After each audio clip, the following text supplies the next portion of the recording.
Yo, what is up, everybody? It's your boy Soto here with the Autumn Windbags. A little bit of a different feel to this week. So normally, Mr. Randall James Clifford and I do a show together. We record it Wednesday evening. RJ cleans it up and he puts it out Thursday morning. Well, RJ's feeling a little under the weather. So, as usual, your boy Soto picks up the pieces and jumps on. I was going to jump on maybe 2 hours ago, and my computer was going through an update, and it took forever. And when I restarted everything, it just took forever. And it's like, So now it's 10:16 Pacific time in the evening, and I want to get some content out there for you guys. RJ said he's going to jump on and do his own show when he has the chance. I just wanted to make sure I jump on, talk about a few things that's been happening this week with our beloved Raiders. Before we get started, you need to make sure everybody like, comment, subscribe. We can't do this without you guys. Tell your friends, tell your haters, tell your mamas, tell their haters, everybody about the Autumn Windbags. Hit the little notification button down there on the corner. That alert button, what it does is it hits you up every time that we drop a video or we go live, so you can make sure you're on here. So here's the deal, brothers. This is chaos. There's chaos in Vegas. There is legit chaos going on right now with the Raiders. A lot of stuff happened since that pretty, I don't know, what would you call it? Embarrassing defeat to the Colts. Now, let's just be fair. Let's just be honest. It wasn't like Jeff Saturday's in there running the entire team, like, oh, you guys do this, and you guys do that, and you run this play, and you run that play. No, he lifted up the people who are there in the building. He's overseeing everything, and it was a great accomplishment for Jeff Saturday. But let's slow down, and let's not, polish off the freaking Coach of the Year trophy for Jeff Saturday. He kind of just let the other coaches who were already there do what they were already doing. They got Matt Ryan back from injury. That's one thing that people really didn't know. He didn't get benched because he wasn't playing well. He got benched because he was injured. Matt Ryan came back. They got Jonathan Taylor back from injury. So that's a big part of their offense that they got back. But we didn't play well enough, and we lost. No ifs, ands, or buts about it. The chaos starts after the loss when the Raiders are all but eliminated from the playoffs. Okay, even if they win out, there's no guarantee. It's not 100% they'll make the playoffs. Even if they win, if they go 10-7 again, I think they have like a 95% probability if they win every single game.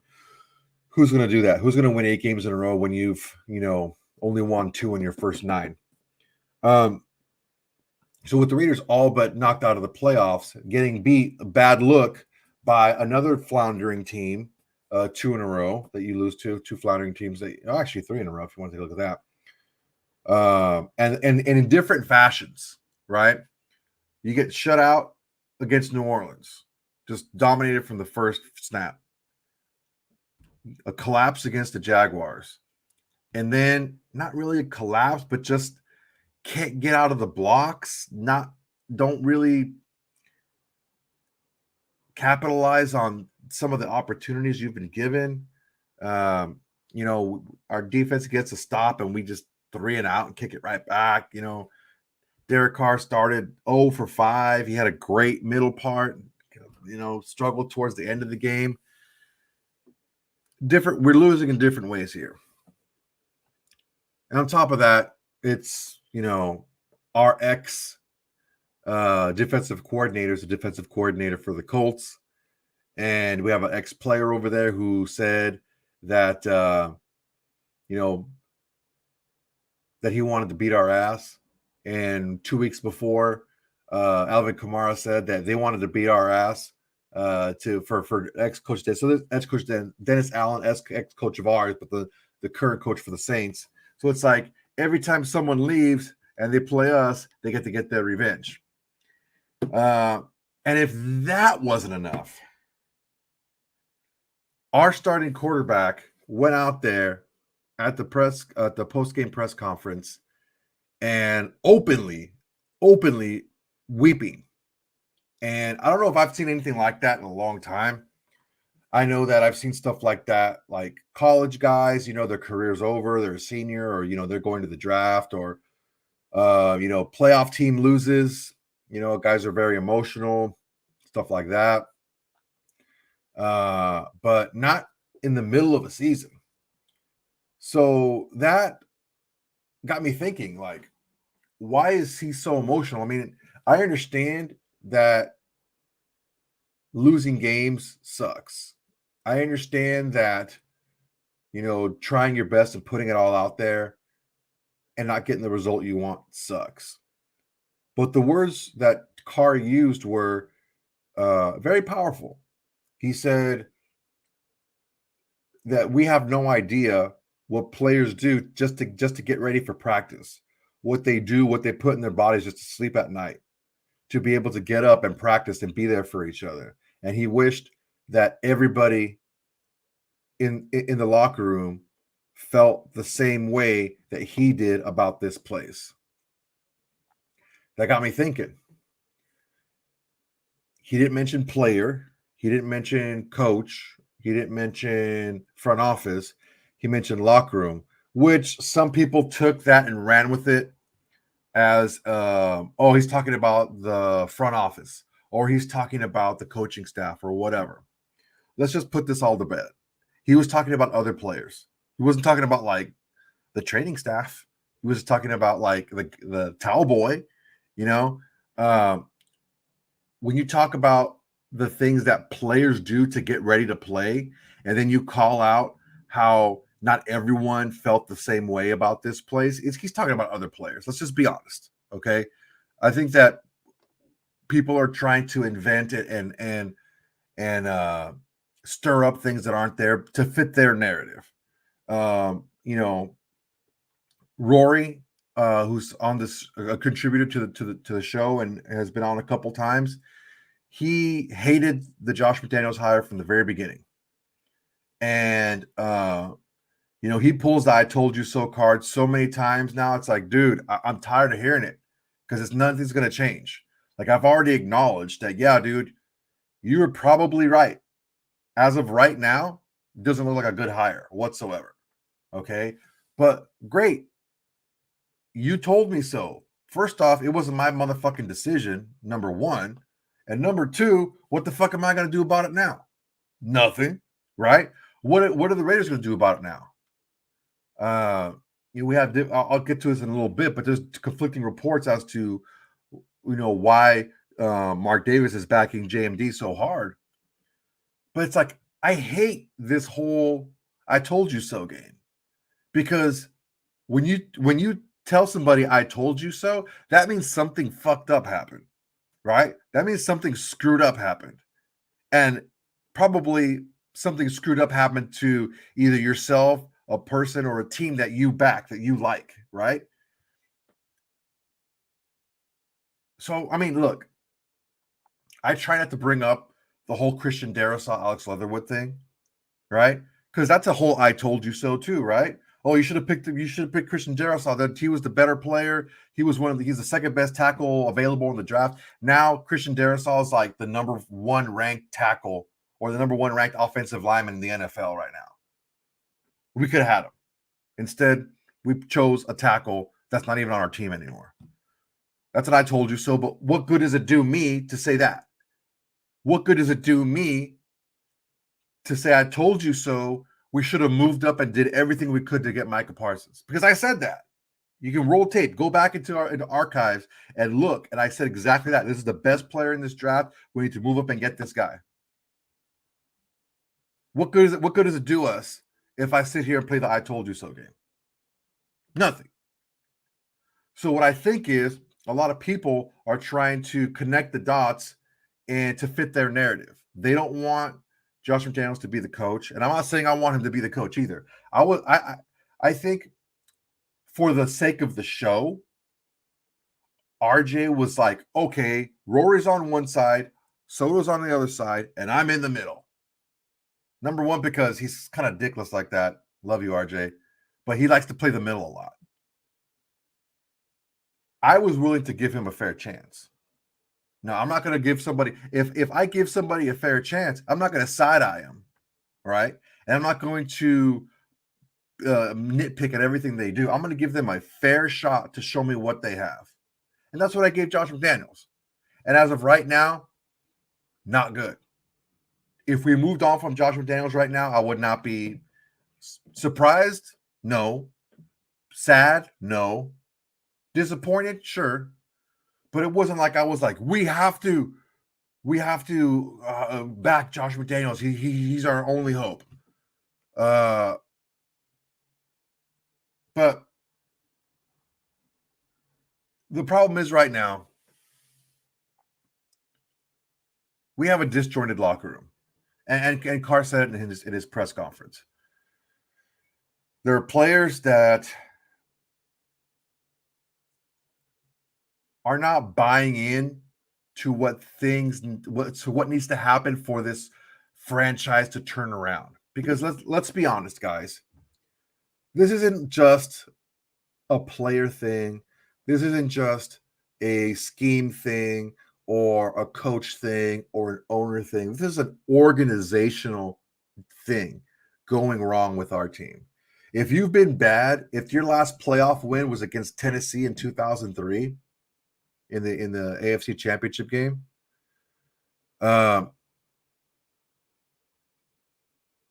that's an organizational problem. If you only made it to the playoffs twice and you've lost both times in the opening round, the wild card round, in the last 20 years, that's a huge problem. And it's not just players, it's not just coaching or front office or ownership, it's the entire organization. So there was something that was talked about.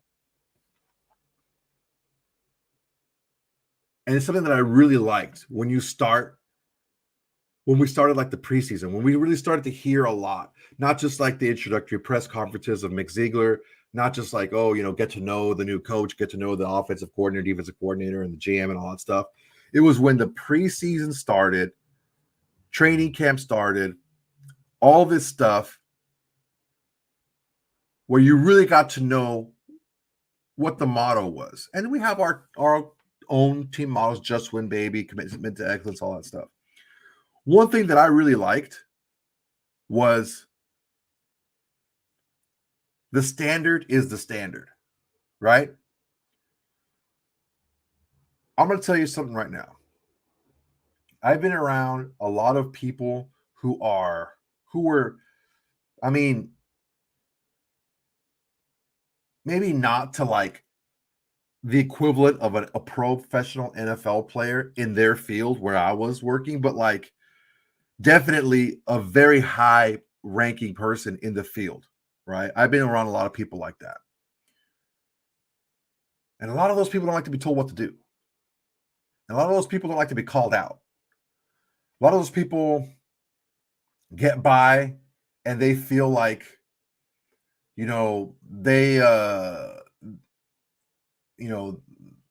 they were born on second base and they feel like, all right, let me pat myself on the back because I hit a triple, basically. Like, no. I don't know this to be true, but I kind of had a feeling early on in the season that we may have some issues here. Because when you say and you preach the standard is the standard, you're basically saying you're going to call people out and you're going to make people uncomfortable and you're going to tell them the hard truths. And not everyone is built for that, even in the NFL. So is that good? Is that bad? Well, as a premise, it's good. I agree with the premise of accountability, I agree with the premise of, having a vision and pushing forward and not holding back on people and telling them the truth. I'm a big believer of, hate me for who I am, don't love me for who I'm not. But when you're in the locker room with 53 people, 53 men, grown men, right? 53 men with alpha mentalities, right? Different backgrounds, different experiences, different points of view. You have to be able to bring them together, and not necessarily bring them together like fucking Remember the Titans type bullshit in the movies. You have to be able to be that kind of middle goo where different people stick to different parts of it. They don't have to mix completely together, right? But like those sticky blobs, right? Like you used to like clean the insides of your car and detail and shit like that. Like you can have different stuff on different ends of it, but as long as it's together, that's fine. There were a couple things that kind of came to my attention that were a little alarming.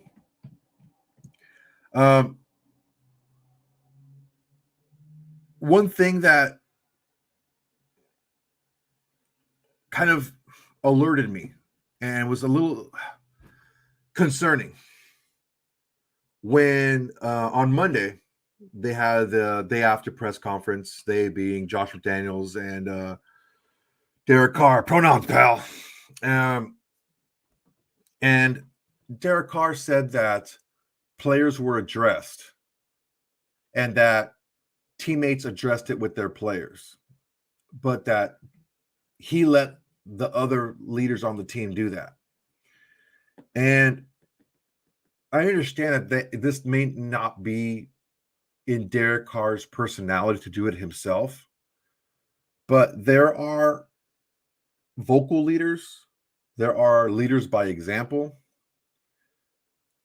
but a true leader is the leader that does what he has to do in a given situation. I don't know why Derek Carr didn't talk to those people himself. And it's not a Derek Carr thing as far as his play on the field. That's just completely different.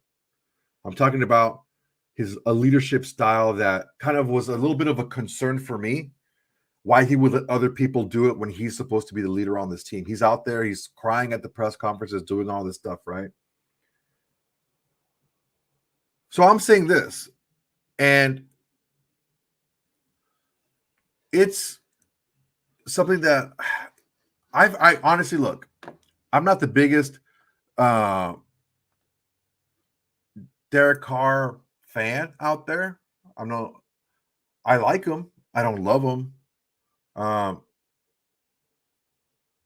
I did feel for him. When he was up there, I felt it. Because I've been in that position too. I've been in a position where you're trying your best, you're trying to do everything you can to get a result that you want. And not everyone is doing that. And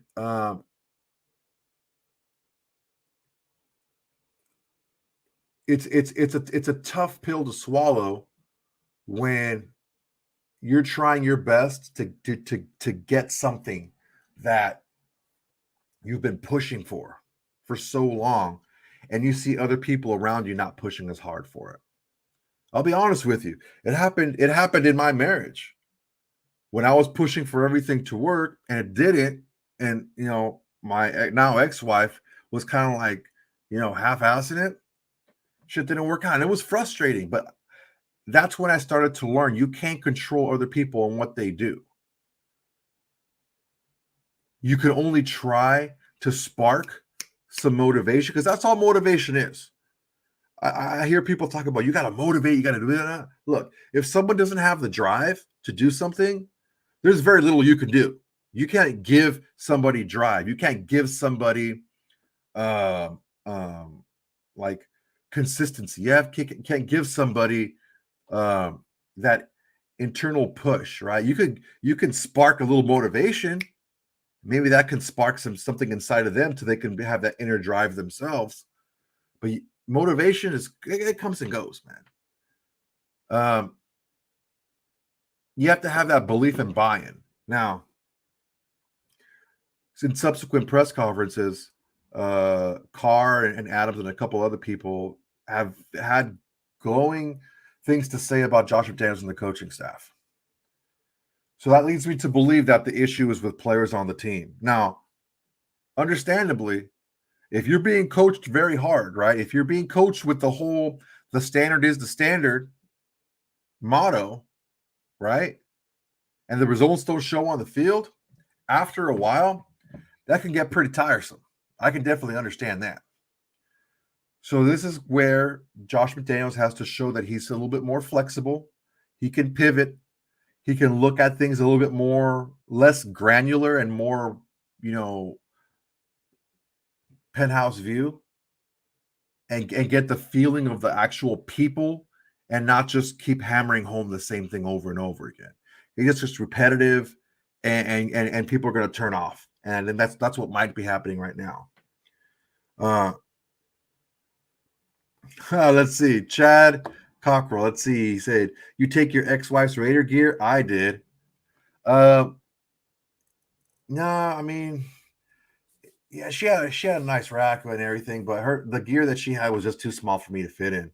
It just couldn't fit. I just let her keep it. Whatever. Do whatever you want with it. Here's my issue, and I'll move on from Carr after this because there's a lot to get to.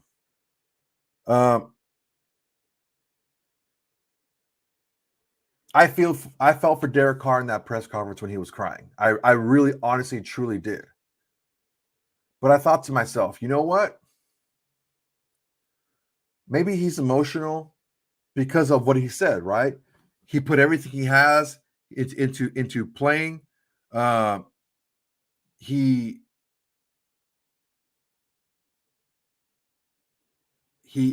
does all these crazy things just to get on the field. His teammates do that, and then to lose. I don't know, man. To me, I think he maybe saw the writing on the wall that this may be like the beginning of the end of his Raider tenure with us, because it's just not happening. There's a new regime. Colin Cowherd said it. This regime didn't draft Derek Carr; they inherited Derek Carr, and the contract they gave him was structured for this first year to be a prove-it year.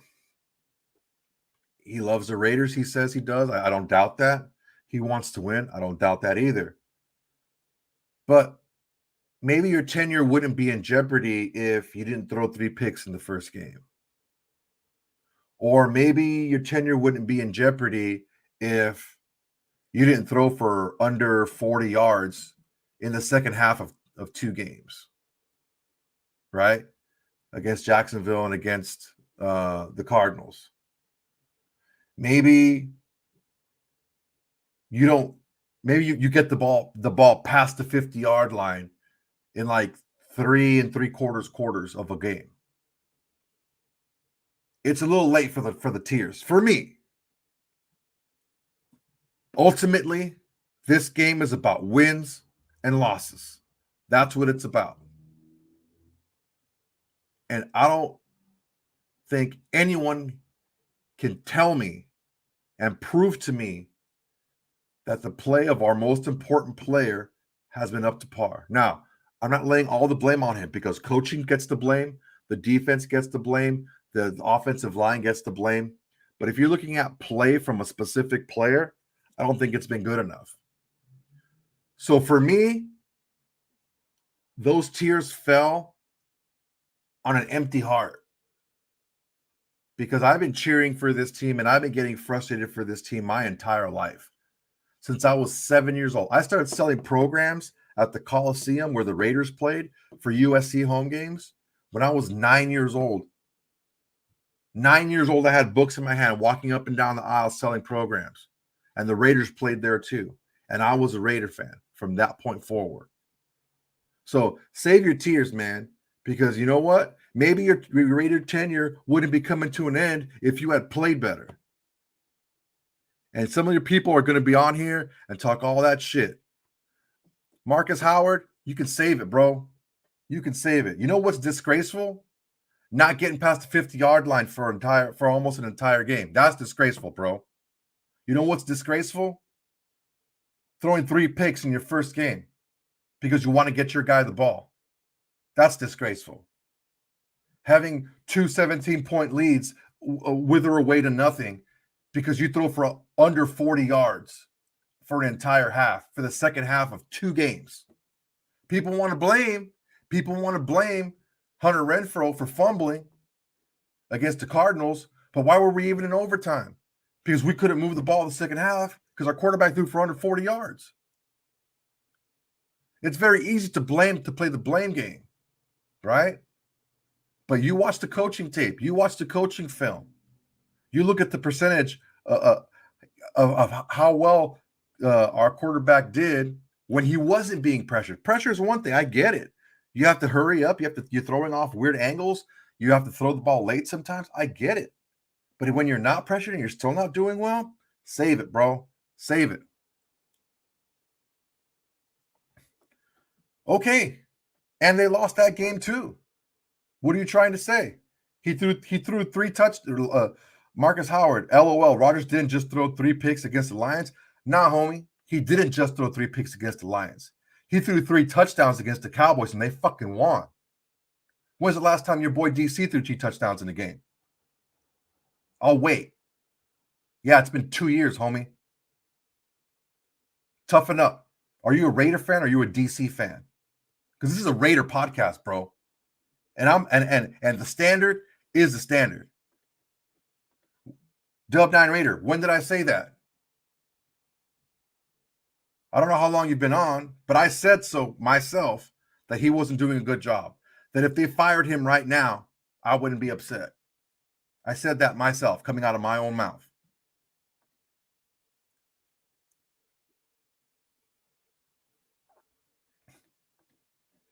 Marcus Howard, you are a goddamn clown. You know that? You're a clown and you're not going to get any more love.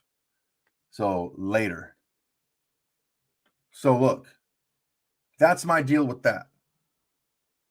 If you want to cry for me, Argentina, I'm going to tell you something right now. Go on ESPN, on their app, go to the Keyshawn, J. Will, and Max show from today. I think it was hour number 2, maybe like 15, 16 minutes in. And they're talking about Dak Prescott. 7 years, not winning playoff games. Put up or shut up, right? Well, guess what? This is year 9 for our guy. Put up or shut up time. Okay? Enough of this. We don't have this. We don't have that. What do you have? What can you do? That's my Carr rant, and I'm done with it. The tears don't affect me anymore, man. Because I'll tell you something right now. My eyes have been watery a few of these freaking games too. I've been frustrated a few of these games too. Now, I'm not saying I'm putting the same amount of effort and putting the same amount on the line as Derek Carr is to play in these games. But damn it, I've been a freaking fan of this team for like 37 years. Okay, moving on. One of the things the media is jumping and is killing us this last week. A couple things that really freaking bug me. Stephen A. Smith and Ryan Clark are jumping on, and they're like, why did they get rid of Rich Bisaccia? They were doing so well. They made the playoffs last year. Why did they get rid of Rich Bisaccia? Why did they get rid of Rich Bisaccia? You know what that is? That is somebody in the media being lazy. Because nobody was saying, why did they fire Rich Bisaccia when they fired Rich Bisaccia? Nobody was asking that question, right? It's very revisionist. I told you so. Well, you didn't tell us so. Josh McDaniels was probably, if not one of the most coveted coaches out there. Take yourself back to when it actually happened, okay? Nobody was pounding the floor and freaking crying for Rich Bisaccia, especially not Stephen A. Smith and Ryan Clark's bitch asses. For sure, they weren't. But now that it's easy to pick, it's easy to look back and be like, oh, Monday morning quarterback, they shouldn't have done that. No, that's horseshit. Now, I'm definitely not saying that Josh McDaniels is doing a good job because I don't think he is. But don't jump on here and try to grab clicks and try to just get, chasing clout by using this freaking I told you so bullshit. That's terrible.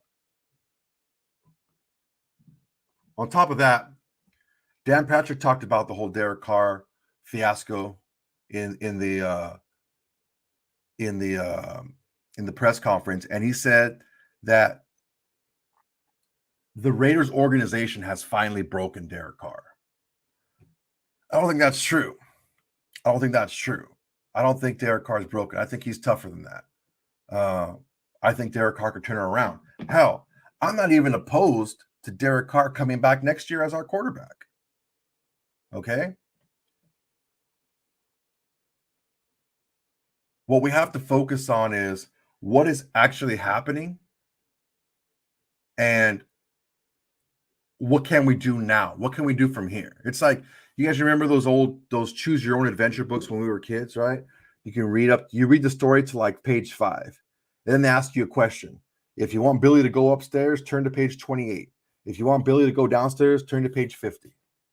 Right? And then every time you have a choice, you choose a different part of the book. So the story changes depending on your choices. This ain't it. We can't go back if we don't like what happened on page 50 and do page 28. We can't do that. We're here now. So what do we do now? Right?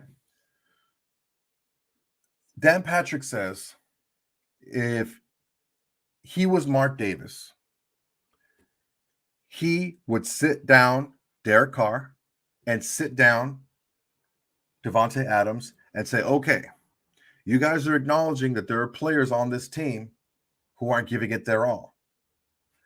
I need names. That's what Dan Patrick says we should do. Now, I'm pretty sure that's not going to happen, but it wouldn't be a bad idea. Ultimately, I don't see anybody really fracturing the locker room by basically snitching on other players, right? I think they want to handle that themselves, which from what I can understand and gather from press conferences and from interviews, that's what they've done. We'll see how that goes moving forward.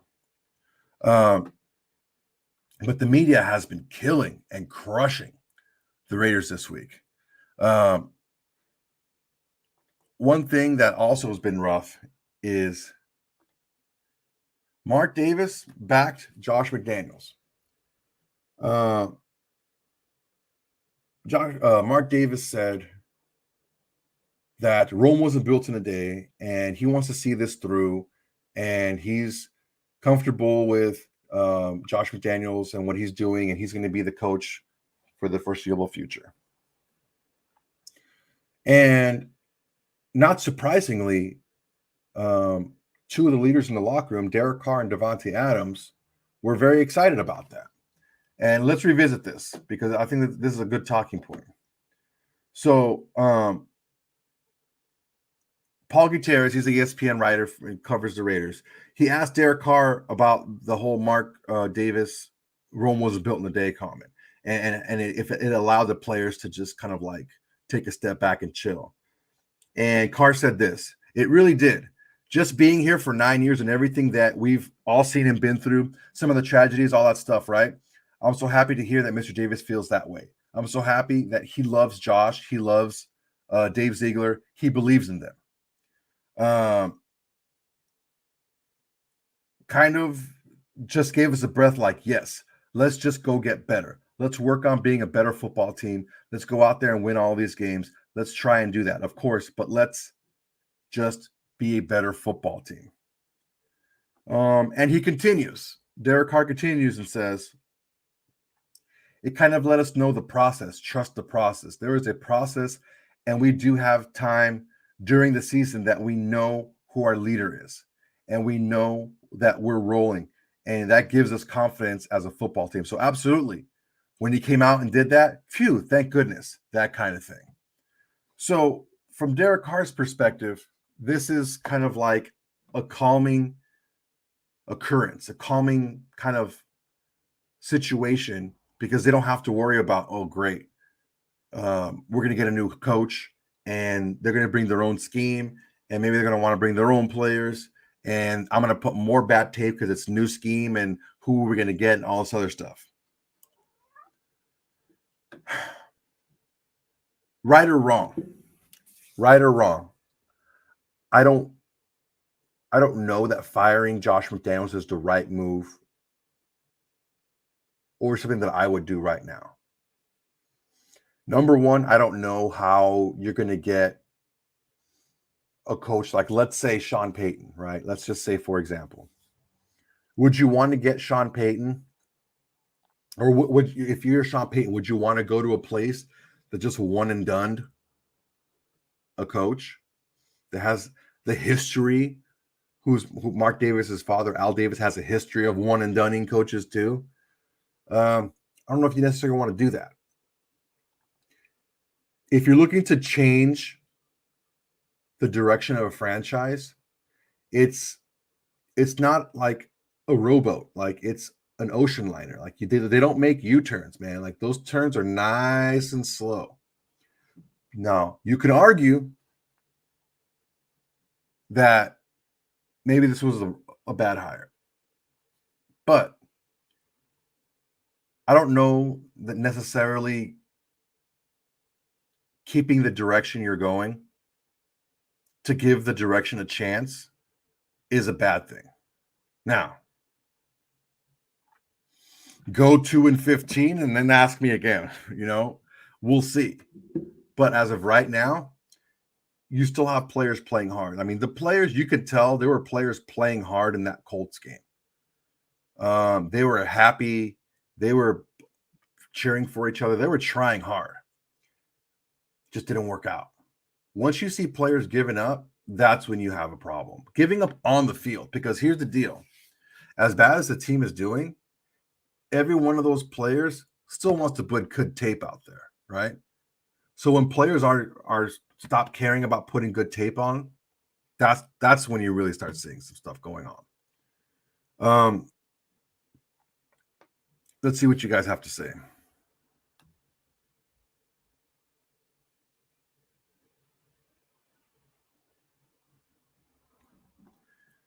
Boogie says, damn, we should the bet next season again. I don't know if my heart can take that. Well, you know what, bro? I think you're a little bit more resilient than you think.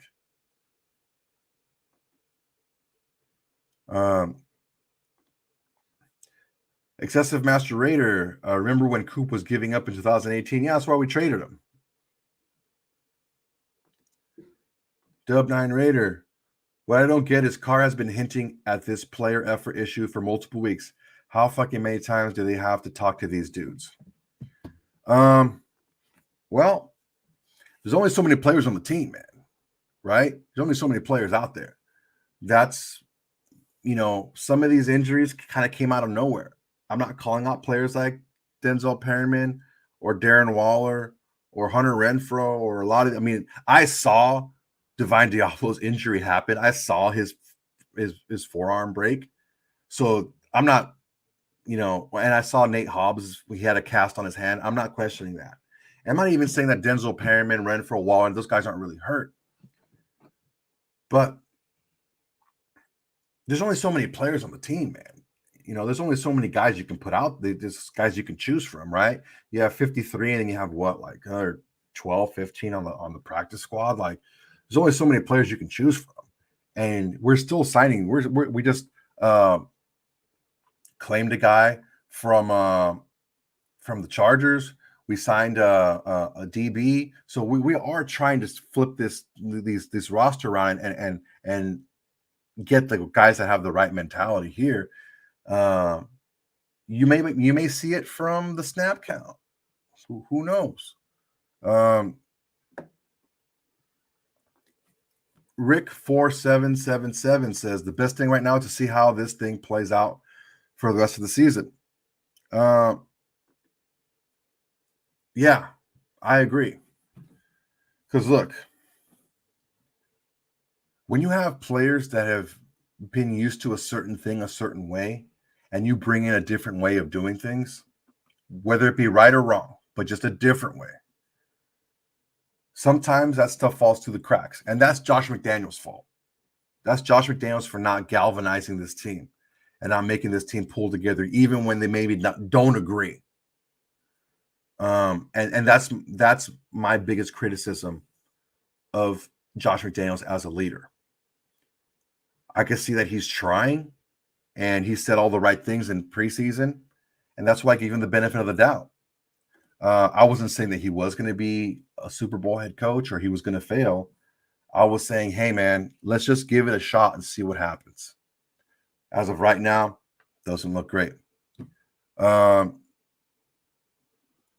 So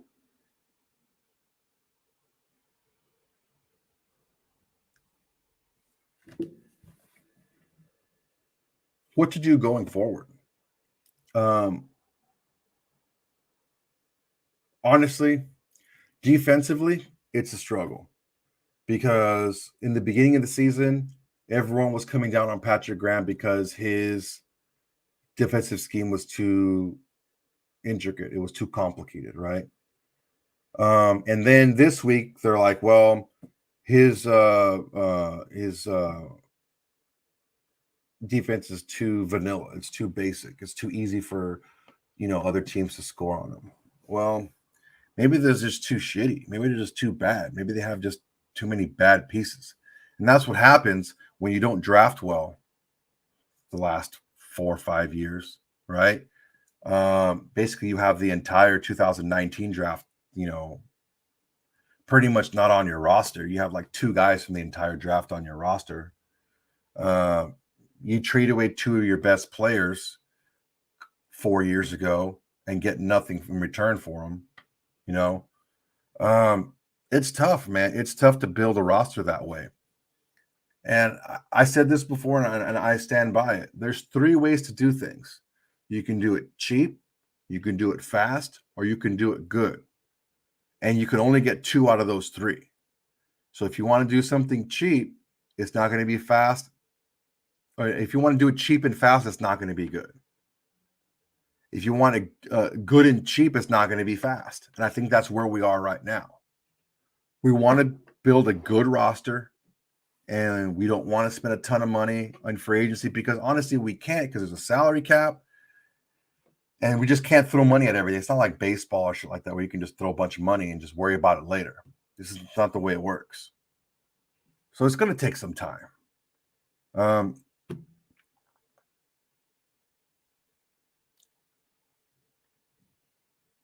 There's going to come a time where it clicks for Josh McDaniels. Let's hope it clicks while he's still coaching for us. And it doesn't click 30 years from now like, damn, I should have done this, or damn, I should have done that. Because ultimately, this is who we have with. This is who we're stuck with, Josh McDaniels, right? Because there's, Bill Plaschke wrote, I mean, this is a complete opinion. It's not like he did some kind of research or anything like that. It was kind of like an editorial piece. It wasn't like a research piece, right? Where Bill Plaschke said that Marc Davis is sticking by Josh McDaniels because he's already paying John Gruden. And if he fires Josh McDaniels after 1 season or in the middle of his first season, basically, he's going to have to end up paying 3 coaches. The current head coach he's going to have, Josh McDaniels, who's not there, and Marc Davis, who's not there. I'm sorry, Marc Davis, but John Gruden, who's not there. And he's saying that the Raiders are cash poor and they don't, they can't afford to do it. I don't necessarily agree with that. But I will say this. I wouldn't be surprised if Josh McDaniels was given 2 full seasons to see what he can do. It wouldn't surprise me. So now that we have that, let's say we set that as our expectation. That's our expectation. How do we do our best? Is it the best thing to do to keep our foundational pieces and just try to build around them? Is it best to blow everything up and try to blow off all the bad stink that these old Raider teams and old Raider regimes had? I don't know. I'll tell you one thing. I don't know that we can move forward as much as we want to paying our quarterback $36 million next year. I would love to have Derek Carr back at a lower number, and which is possible because his contract is not guaranteed until the league year starts. I think it's in March. So if we can figure out after the Super Bowl or whatever, we can figure out some way to redo his deal where we can guarantee that 1 year at a lower cost, I'd be down for that, especially if you want to bring in a younger quarterback to learn under Derek Carr. But for right now, I think what Marc Davis is doing is he's putting a plan in motion and he's waiting for the plan to be executed. You know, it's hard, and in this society where we want everything done very quickly, and we see people having a lot of early success, right? What's his name? McConnell in Minnesota, his first year there, they're fucking 8-1 or whatever, 7-1, 8-1, which is great. You know, great start. You know, you have Mike McDaniel in Miami with the Dolphins. Great start. You have teams that are doing well out of the gate, and we're just not. I don't know, man. It's a tough decision to make, but honestly, I think if you're Marc Davis, you don't want to look like a fool, number one, but also you want to see this thing out. And I think it's a little bit deeper than just not wanting to look foolish. I think we just see what happens. You know, we let this year go out and see what happens. And the pivotal point is going to be with our quarterback. What do we do? Because we can get out of the contract after this year. I don't necessarily think that's the best thing to do. Honestly, I would still like to keep him around at a lower number, but ultimately it's up to what he shows us from this point forward. The tears, I understand in the press conference. I feel for you. But again, play better. Let's see here. Raiders 75-28. As I told you and RJ before, this is a rebuild. Ziegler is a GM. Josh is the coach. Any move is decided by Ziegler.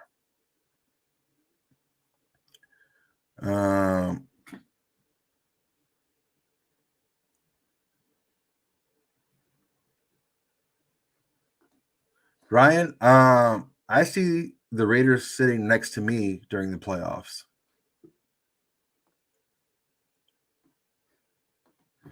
What's my thought on the Packers season so far? I think you have two very stubborn people heading that offense. And if they play like they played, like we should play, behind the run. If we run the ball and then throw, that's great. Green Bay has two running backs, you know, better than most of the teams in the NFL has one. So they have two guys that are killers. But yeah, that's what I think. Rick, 4777. Some guys are just not cut out to be a head coach, but we're stuck with him. Hope for the best moving forward. Ultimately, yeah, that's the case, man. Thanks for your comment. It's just the way it is. The issue that we're having here a lot of times, Marcus Howard, Thanks, bro. No, I get it, man. I understand it too. But the thing is you have to understand something. And I'll get back to your comment in a second, Rick. You have to understand something. When I see something on the field, I don't look for the excuse. Me, the way I am, when something goes wrong in my life or when I'm involved in, I look at myself first. What could have I done different? Right? What could I have done different? What didn't I do good enough? Then I work my way out. Excuses don't do you any good, right?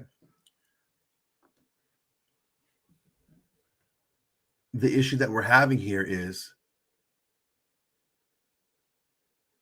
some of these excuses are fair, but ultimately it's an end sum game, man. You win or you don't.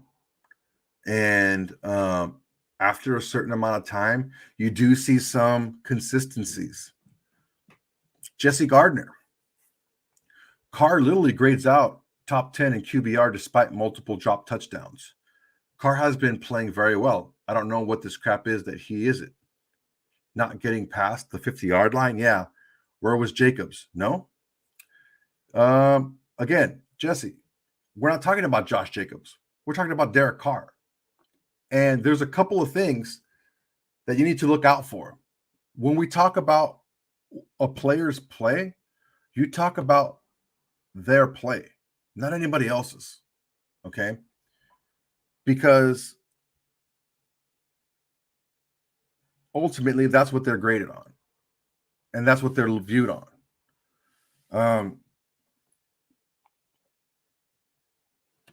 Look, I get it, Jesse. I get it. As far as QBR goes, Derek Carr has very good stretches where he plays very well. Then he has stretches where he doesn't. I think we need some more consistency out of him. I think that he feels like he needs to do more than what he does need to do.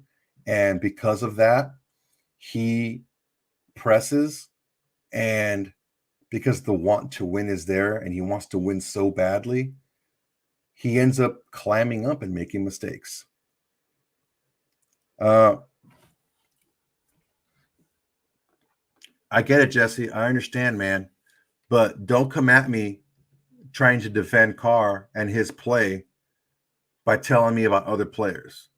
Because ultimately, he's the quarterback of this team. And we didn't get past the 50-yard line in that game. I don't know how you can. And then you put in a backup quarterback and he gets us to the red zone. I mean, I don't know, man. And it has just been that game. 3 picks in the first game. Under 40 yards in the second half of games that he had big leads in. People don't want to talk about that. You know, they don't want to talk about, oh, well, you blew multiple 17-point leads. Okay. 2 of those, it was probably some of the worst performances I've ever seen in a whole half of football. And, you know, let's just be honest, man. It's not like he's running for his life every single snap. You know, he was pressured. He threw 38 times and he was pressured 15 times. So he had 23 throws where he wasn't pressured. I don't know if he completed 23 balls. I don't know. Ultimately, look, you have to ask yourself this. Okay, let's see here. Carr would have had 3 touchdown games in a row this season if not for egregious drops. So he just doesn't get credit for that because his receivers didn't get the job done. Yeah, that's how it works. That's exactly how it works, my man. I'll tell you something right now. Go look at the Raiders drop rate. Go look at the drop rates in the NFL. I guarantee you the Raiders are probably the lowest, probably the top 5 in the least amount of drop percentage-wise. Go look. I bet you anything. Look, there's a lot of things wrong with this team. We have to take a look at what are the things that we can change and what are the things we can fix. if you're part of leadership, you're not going to be like, oh, well, this is all my fault, right? Maybe internally you can say that I need to do a better job at this and that. But externally, I don't know, man. A lot of things need to change.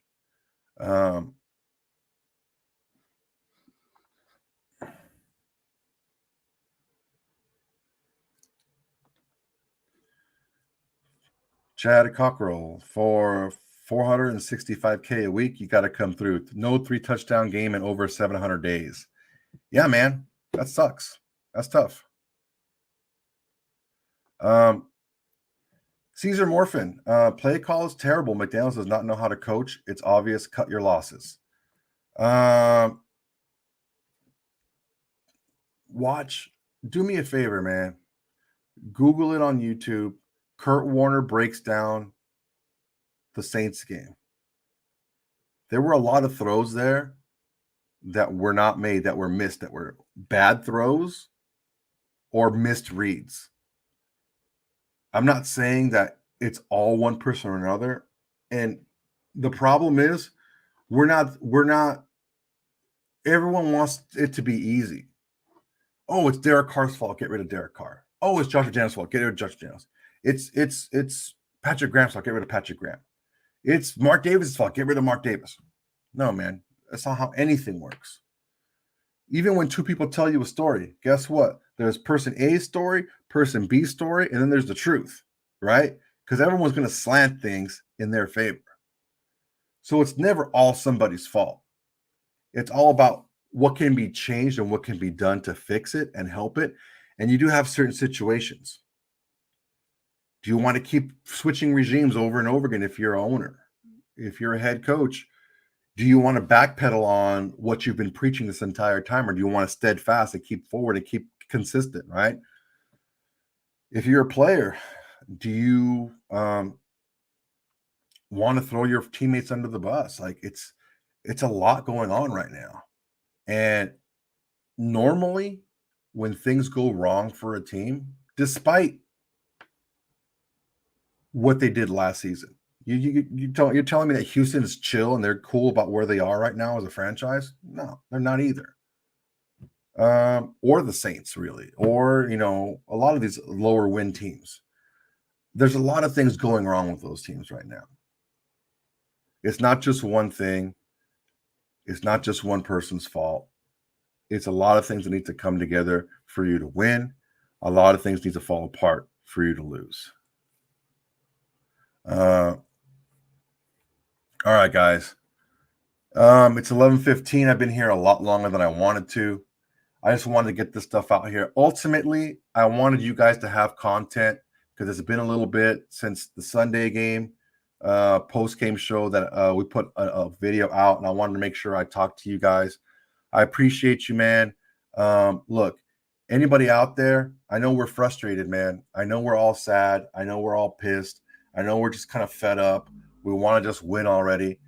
But ultimately, it's not going to be an easy fix. And to put the blame on any one certain thing is probably not going to give you the results you're looking for. What can we do? Is it feasible to get rid of the coach? I don't know if that's right. Is it feasible to get rid of the quarterback? I don't know if that's the right thing to do. Is it feasible to be able to weed out those players who maybe aren't playing as hard? That's possible. There may be some surprising names on that list. But ultimately, it's going to take everybody working together, pulling on the same rope in the same direction for this team to be successful. Now, let's go out there and let's support our guys. Let's hope that they go out there and show some heart. We're playing the Donkeys this week. Donkeys are not. Oh, here we go. What's up? That's my cat, Razor Ramon. There's a lot of guys that would love to be in the position that we're in. Like, who wants to be a freaking Jets fan?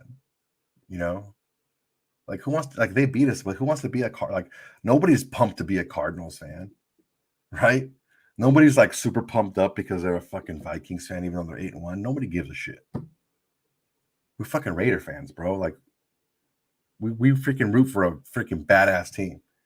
Like we're the team that freaking punches you in the face, gets the flag, and hands it back to the freaking ref. That's who we are. So never lose sight of that, guys. Make sure that you always wear your Raider gear proud. I wear my Raider gear everywhere. People hate. That's fine. I tell them, hey, you know what? Hate all you want. Just make sure you spell my name right. All right. So make sure everyone go ahead and like, comment, and subscribe. Though over down in the corner there, make sure to hit the notification button that alerts. It's going to give you an alert every time that we go live or we drop a video for you guys. Love you guys. I know we get into some heated back and forth here.